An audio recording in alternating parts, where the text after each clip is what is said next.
Merci James. James dit qu'on est les plus matures, alors je sais pas, c'est pour ça qu'on est venu nombreux. On n'est pas encore IBM, on espère le devenir, vous allez comprendre ce qu'on fait très vite. Moi je suis Hervé Bonazzi, je suis le CEO de ScaleRisk. J'ai 15 ans d'expérience dans les systèmes d'information.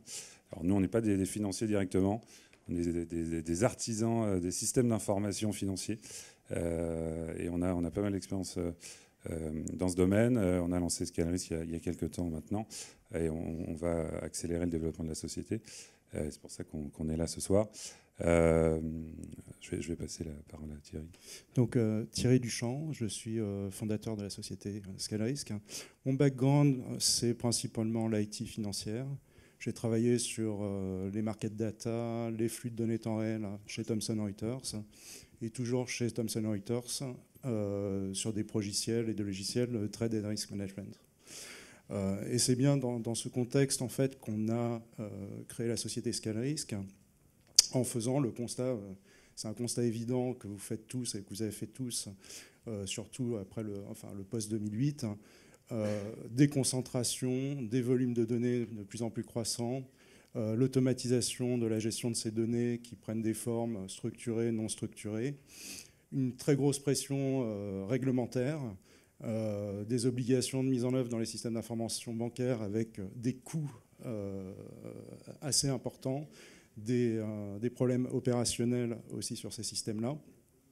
Et le big data a été identifié comme une technologie qui pouvait résoudre un certain nombre de problèmes bassement techniques et offrir des avantages compétitifs dans les systèmes d'information. Parce qu'à la fin, en fait, les banques, par exemple, et d'autres institutions financières deviennent d'énormes usines à données. Traiter la donnée plus efficacement que ses concurrents, eh bien, c'est prendre des positions plus avantageuses sur les marchés, mobiliser moins de liquidités, réduire son risque. Voilà. Donc, ScaleRisk, qu'est-ce que c'est? C'est une solution logicielle qui fait levier sur les technologies Big Data. Je ne vais pas vous parler techno ce soir, ça serait trop long. On peut en parler après, si vous le souhaitez. Et donc, notre ambition, c'est la création d'une nouvelle solution avec des différenciateurs extrêmement forts, qui sont des différenciateurs techniques, mais qui ont un impact direct sur le business. Alors ces différenciateurs, lesquels ils sont, l'ouverture, donc là on voit la réduction des coûts et la gestion des coûts du SI, le temps réel, la scalabilité, c'est-à-dire l'extensibilité des systèmes, c'est-à-dire qu'on met toutes les problématiques vulgaires, techniques de volume, de capacité à traiter, de réactivité du système comme un problème secondaire finalement dans notre système. Et bien sûr, oui, j'ai déjà cité le temps réel. Donc notre solution, c'est une solution logicielle. Hervé vous expliquera auprès de quel acteur on s'adresse en priorité.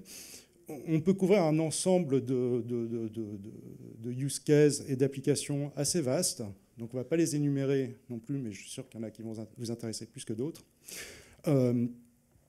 Ce qu'affiche ce slide, c'est aussi nous ce qu'on a vu et ce qu'on a compris de ce marché-là, qui est un marché, soit dit en passant, qui commence à se consolider aux États-Unis, qui est encore émergent en Europe, y compris UK.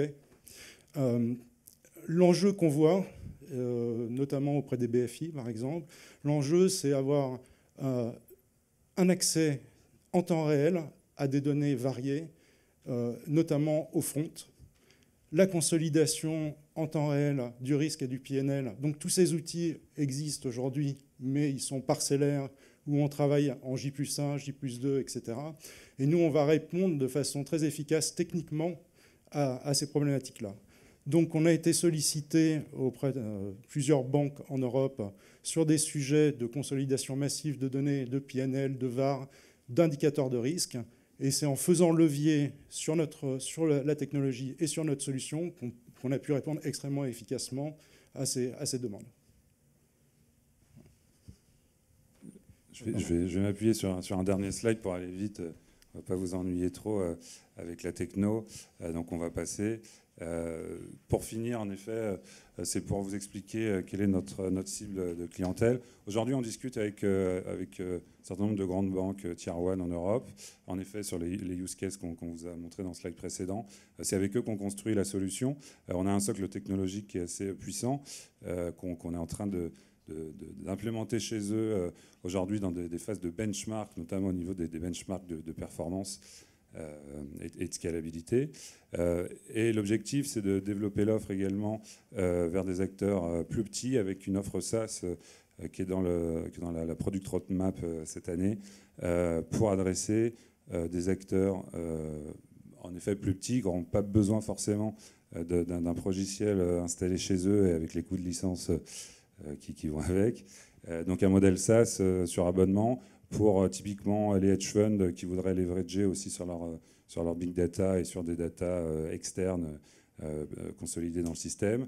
Les acteurs des fintech et en effet les gens qui sont en train de disrupter le marché, qui en effet pour certains d'entre eux ont des business models ambitieux et hyper disruptifs, mais qui n'ont pas tous la technologie et les softs qui vont leur permettre d'être scalables quand les clients vont arriver massivement.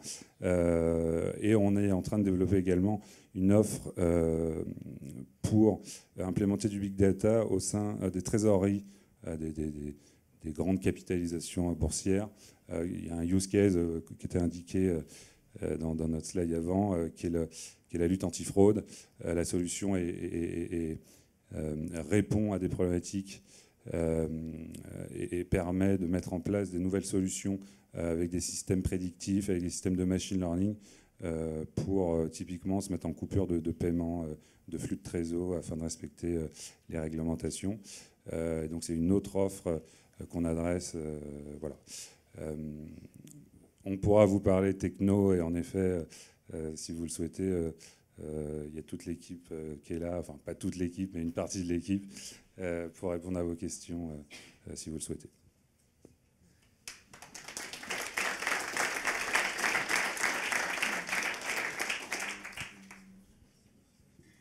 Des questions peut-être Non moi,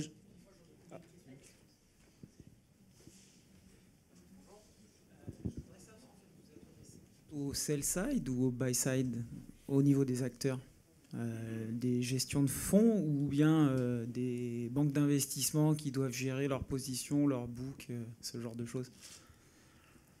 Notre marché primaire, notre cible primaire, c'est effectivement les BFI. Voilà. Cela dit, on cherche également à se diversifier auprès d'une offre, à travers une offre SaaS. J'en ai quelques autres. Et donc, du coup, en fait, l'autre est caduque, je pense, c'était la tenue de position. C'est des choses que vous ne faites pas du tout dans le système. Absolument. Si. La tenue de position, en fait, c'est la valeur, l'une des valeurs techno du système. Si vous voulez, sans entrer dans le détail, on utilise des architectures dites distribuées. Et la problématique de tenue de position résoudre cette problématique une vraie valeur. Donc typiquement, on a des outils de type tenue de position en temps réel, on a un cube distribué en temps réel, et effectivement, les BFI s'intéressent beaucoup à ce genre de fonctionnalités techniques.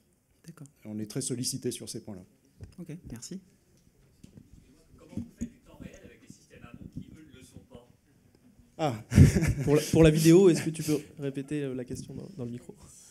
Comment faites-vous du temps réel, enfin, comment leveragez-vous le temps réel de votre solution avec des systèmes amont qui ne la nourrissent pas en temps réel? Là, vous parlez des systèmes de centralisation qui sont faits en daily, c'est ça? Voilà. Alors, quand on parle de temps réel, il y a effectivement le service rendu qui est temps réel. Et ça, venant de Reuters, je vois bien ce que c'est, ce qu'est le TIC, la market data. Et il y a l'architecture en fait, qui est mise en œuvre derrière, qui permet de faire de l'incrémental. Donc même si on utilise un système non temps réel en incrémental, on va rentrer dans des aspects techniques, en fait, on a une valeur ajoutée. Je vais vous donner un exemple, une fonctionnalité qu'on peut mettre en place très facilement, de la simulation.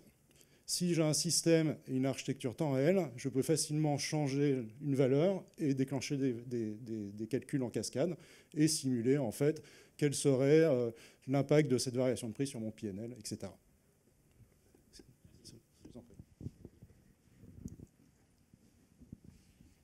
Une petite question sur votre mode SaaS. Évidemment, ça peut m'intéresser un jour.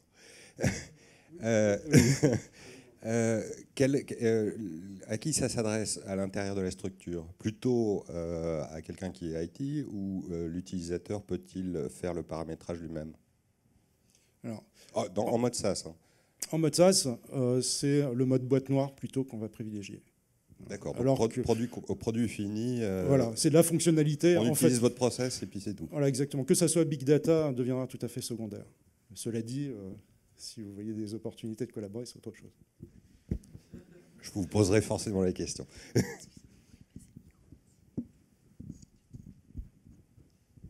Bonsoir Nicolas. Pour être sûr d'avoir bien compris, est-ce que ça tourne déjà chez un client ou c'est juste un concept? Et après, quand vous me parlez, enfin, en termes d'implémentation, j'imagine, enfin, je ne sais pas combien vous êtes dans votre équipe, mais si vous adressez à un marché qui reste quand même assez large, si on parle de banque tier 1, ce qui veut dire que vous allez avoir sans doute une armée de consultants. Et j'aimerais savoir aussi comment ça va se passer tout ça, parce que... Alors déjà, le produit en effet est mature. Il y a 3 ans de R&D derrière. Et aujourd'hui, je ne vais pas vous divulguer de nom, mais on fait des expérimentations avec des banques en Europe, des BFI, sur des use cases de BFI. Donc ça, c'est pour répondre à la première question. Pour être très honnête, en effet, il n'y a pas de deal de licence conclu. Par contre, la solution, le soft, est benchmarké par plusieurs gros acteurs en Europe. En termes d'intégration, on a un partenaire qui est le groupe et la société qui est rentré au capital lors de la première levée de fonds, qui est un industriel du conseil en IT et qui est notre partenaire privilégié en termes d'intégration et de consulting chez nos clients. Donc on a une force de consulting déjà propre. Et qui s'appelle, si c'est pas... Enfin... Alors, le deal est récent et on va faire une press release dans 1 ou 2 semaines, donc je préfère pas vous le dire ce soir. Et on est en train de développer des partenariats avec les gros acteurs du conseil, tous les très gros, qui sont également intéressés par la solution et qui la benchmarkent eux-mêmes, pour en effet avoir une capacité d'intégration chez tous ces grands acteurs. Alors, notre target en termes de développement, c'est d'abord l'Europe, parce qu'on connaît bien, on a un peu de réseau et on connaît bien ces acteurs-là. En fonction du succès et de quelques premières références, on l'espère, en Europe, on attaquera un développement commercial international pour aller chercher l'Asie et les États-Unis. Il y a quelques acteurs qui ont des offres similaires, parce qu'on a quand même des concurrents. C'est rassurant. Aux États-Unis notamment, ils sont un peu plus matures que nous, clairement, sur les solutions à Big Data. Il y a 1 ou 2 acteurs là-bas, en effet, qui s'est positionné sur le secteur financier. Voilà, ils ont une petite année d'avance, je dirais. Et ils ont, pour le coup, attaqué que leur marché domestique. Ils ne sont pas encore chez nous. Voilà. Donc on regarde ça de près. Et le coût de la licence, c'est quoi à peu près? Un ordre d'idée? C'est en fonction du budget du client. De la banque. En fonction du budget du client. Non, les solutions Big Data, clairement, apportent un vrai ROI à nos clients. On connaît très bien, enfin moi je viens du monde du conseil en IT pour ces acteurs-là. Et en l'occurrence, on connaît les coûts exorbitants des éditeurs de logiciels actuels et de tous les composants du SI.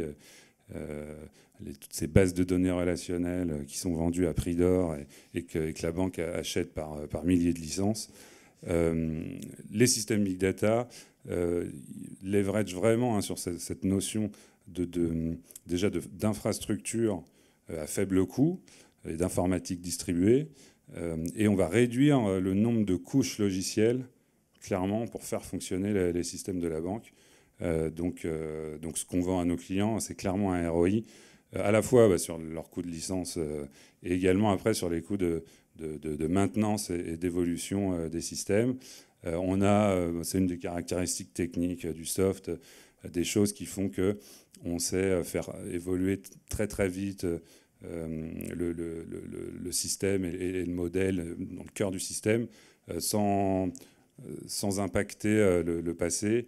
On a une capacité à être totalement fault tolérante, 24/24, 7/7, update compris. C'est-à-dire qu'on sait updater le système totalement à chaud pendant qu'il vit. Donc ça, c'est un vrai argument également pour les DSI de banques de financement et d'investissement qui s'arrachent les cheveux le week-end pour s'assurer que les applis qui ont été updatées seront up le lundi matin à l'ouverture des marchés, quoi. Oui. Oui, moi j'ai une question. Côté broker, est-ce que vous pouvez aider des brokers à modéliser ce qui se passe quand il y a un choc sur une valeur au hasard, le CHF?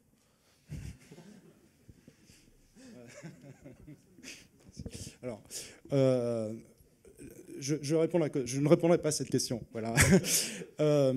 Mais là où je peux éclairer l'assistance sur cette question-là, c'est en expliquant la stratégie en fait de Scalaris. Donc Scalaris, c'est une boîte très techno. C'est-à-dire qu'on a une expertise extrêmement forte de la pile technologique utilisée. Et on a commencé comme ça. Et dans l'histoire de la société qui est récente, en fait, on a cessé de monter. Donc effectivement, proposer ce genre de solution à un broker, oui, on peut aider un broker qui va vouloir mettre en œuvre notre technologie parce qu'il est persuadé que c'est la bonne technologie et c'est une discussion à avoir avec lui. Donc ça, c'est la première réponse, qui est une réponse à côté. Et la deuxième réponse à côté, c'est que oui, on veut verticaliser sur ces composants-là, sur les composants, sur notre offre, de sorte à répondre à ce type de problématique. Aujourd'hui, on travaille énormément sur tout ce qui est tenue en temps réel, déposition, consolidation massive des données, simulation, c'est là où on se place. Mais on est délibérément des technos aujourd'hui, et c'est en contact avec nos clients, et c'est assez usuel. Là, c'est pas de la rupture qu'on fait, hein. C'est très usuel chez les éditeurs. C'est en contact avec nos clients qu'on va proposer et faire monter notre offre fonctionnelle. Voilà. Merci. Une dernière question, oui. Une question, donc vous n'êtes pas seulement une plateforme, vous avez déjà des business logic au niveau risque, PNL et autres. Côté compliance, c'est que du marketing ou là aussi vous avez introduit un début de business logic ou qu'est-ce que... Je vais répondre sans détour. En fait, côté compliance, il y a un cas qui est très simple dans la compliance et où la technologie se place merveilleusement. Il n'y a pas grand-chose à faire et on l'a. C'est tout ce qui est record keeping, en fait. Et pour élaborer un petit peu, c'est qu'on peut stocker tout type de données. On a une très grande flexibilité dans les formats et les types de données. Et on va faire levier sur un ensemble de composants qui sont intégrés au système.